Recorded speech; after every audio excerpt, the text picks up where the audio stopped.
Galera, vamos começar aqui mais um vídeo pós-jogo aí da eliminação do Fluminense para o Juventude, oitavas de final da Copa do Brasil. Um jogo que todo mundo sabia que ia ser um jogo complicado. E aí eu já te peço aqui desculpa, eu tô gravando aqui na rua. Ontem não consegui fazer o pós-jogo em casa porque o jogo termina tarde. Hoje tive que trazer meus filhos aqui para a escola, estou fazendo o pós-jogo aqui do carro mesmo. Mas vamos falar aqui desse jogo. A gente sabia que ia ser um jogo complicado. Juventude construiu o placar no primeiro jogo. E a gente tem que falar a verdade, o Fluminense vai para esse segundo jogo com uma sobrevida num jogo que na primeira partida poderia ter sido muito pior. O Fluminense conseguiu ali um gol no final do jogo, conseguiu aí renovar as esperanças de talvez conseguir tirar essa diferença no jogo de hoje.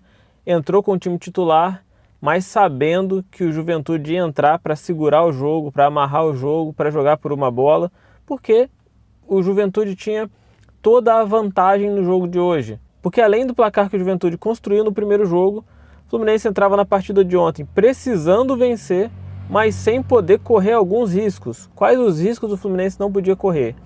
O Fluminense ainda está na zona de rebaixamento e vai ter um jogo contra o Vasco na próxima partida do Campeonato Brasileiro, um confronto direto, e o Fluminense tem algumas peças específicas ali que o Fluminense não pode se arriscar e o Fluminense não pode de maneira nenhuma pensar em perder. Se o Cauã Elias, por exemplo, se machuca no jogo de ontem, a situação do Fluminense fica muito complicada. Hoje o Fluminense é muito dependente do Cauã Elias, a fase do Germancano é muito ruim e a do John Kennedy a gente nem fala. John Kennedy hoje basicamente é -1 em campo. Ontem ele inclusive foi vaiado no Maracanã, com toda a razão, ele não está jogando nada, essa é a realidade.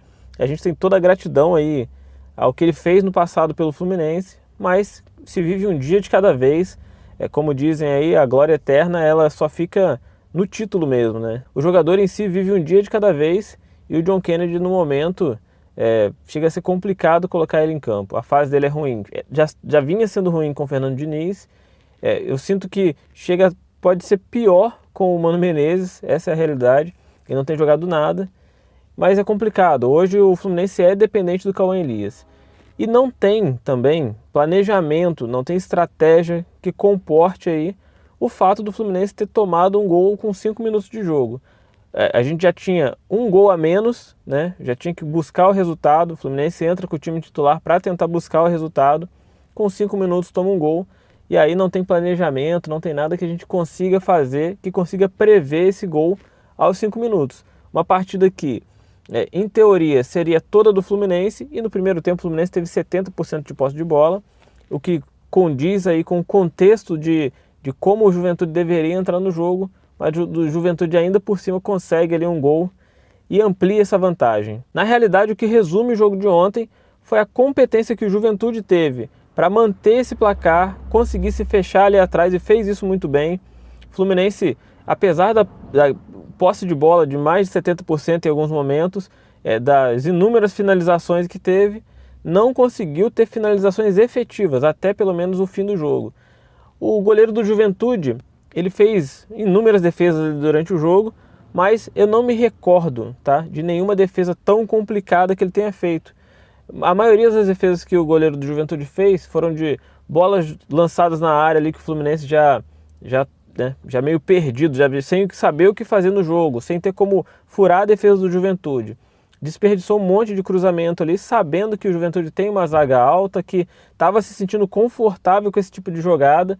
Tanto é que o Juventude não ligava ali de ceder escanteio, de ceder algumas jogadas ali de cruzamento, porque sabia que a zaga conseguia garantir nesse tipo de jogada. O Fluminense não conseguiu ter nenhuma finalização de bola aérea que fosse perigosa ali para o Juventude. O Juventude conseguiu jogar essa partida de uma maneira muito inteligente e muito bem pensada. O Fluminense acabou se perdendo ali na necessidade de vencer, na dificuldade de transpor a zaga do adversário, e as coisas aconteceram aí da maneira como a gente viu. Uma eliminação nunca é um momento legal de se falar, não é a primeira também do Fluminense. Eu tenho 34 anos, já vi diversas eliminações, você com certeza também já viu várias eliminações, mas cada eliminação tem aí o seu contexto e tem os seus pontos a serem observados, digamos assim.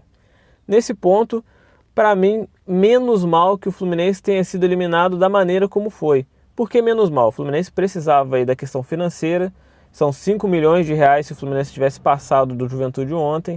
O Fluminense também tinha condições de ir até o final na Copa do Brasil, tinha condições quando a gente olha o elenco que o Fluminense tem. Quando a gente olha o contexto como o jogo aconteceu, a eliminação ela era quase que inevitável.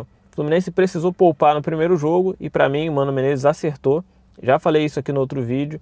O importante agora é a gente sair da zona de rebaixamento.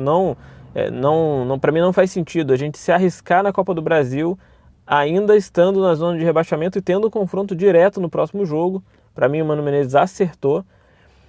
Mas de tudo que poderia acontecer, essa eliminação aí talvez tenha sido o menos pior, tá?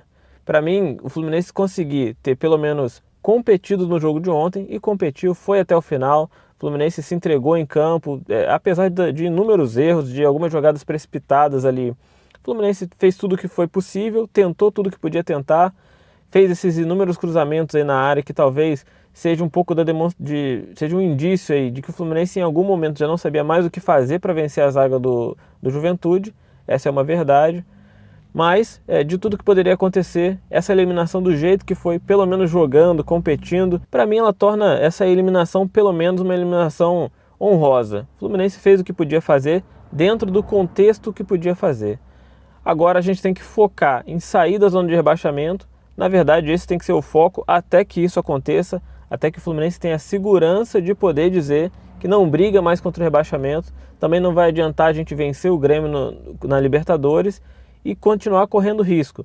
Arriscar lá, desgastar o elenco titular do Fluminense. O Fluminense é um time que, pelo menos na minha visão, continua sem ter muitas peças de reposição, sem ter um elenco tão rico assim que a gente possa ali fazer algumas manobras, revezar o time, girar o time de uma maneira efetiva, que a gente não perca aí muito desempenho. A gente viu isso no primeiro jogo contra o Juventude, entrou com um time misto e o desempenho foi muito abaixo daquilo que a gente vinha acompanhando aí com o Mano Menezes. Vale lembrar que o Fluminense está invicto a 5 jogos do Campeonato Brasileiro, 4 vitórias consecutivas, então essa necessidade de mesclar o time, a gente sabe que o time tem perdido desempenho com isso, perdeu muito desempenho no primeiro jogo contra o Juventude, até o Mano Menezes citou isso aí na coletiva de imprensa. Então a gente precisa ter um time focado aí no Campeonato Brasileiro para conseguir resolver nossa situação que é complicada. Vamos fazer uma ressalva aqui só sobre a situação aí do Marcelo, cara. Marcelo entrou no jogo de ontem, jogou 4 minutos, deu uma finalização e já saiu lesionado de novo. Bom, acho que chegou um momento que a gente tem que admitir, o próprio Marcelo tem que admitir, que ou ele faz um período de recuperação longo e resolve ali o que ele tiver que resolver fisicamente, ou chegou a hora de pensar em utilizar ele cada vez menos e encaminhar talvez aí uma aposentadoria. E eu falo isso com todo respeito ao Marcelo. Para mim é um dos melhores jogadores aí do elenco do Fluminense. Tecnicamente aí a gente não tem o que discutir, mas fisicamente não é de hoje que a gente vê o Marcelo cada vez rendendo menos porque se lesiona e rendendo menos também porque dentro de campo, quando ele não está lesionado, ele também não consegue muitas vezes acompanhar ali o ritmo de jogo. Ele resolve sim as jogadas na questão técnica, porque tecnicamente, né, ele é muito acima, mas fisicamente ele está muito abaixo e é o momento de começar a pensar aí qual que vai ser o futuro do Marcelo, seja no Fluminense ou seja em qualquer outro lugar. Se não é o momento do Marcelo começar a pensar em parar de jogar, até porque você tem um jogador no banco que você sabe que tecnicamente ele é muito bom e ele tem um nome gigantesco que faz com que às vezes o treinador seja pressionado a colocar ele para jogar, porque, né, todo mundo vai questionar, pô, tem o Marcelo no banco, o Marcelo pode resolver. E aí o técnico fica ali, de certa forma, pressionado além das questões de vestiário. É um jogador que jogou no Real Madrid, que tem 5 Champions League, tá lá no banco pro Diogo Barbosa. Não estou falando aqui que o Diogo Barbosa é um jogador ruim, não. Estou falando da questão histórica aí, né? Então fica difícil às vezes gerenciar.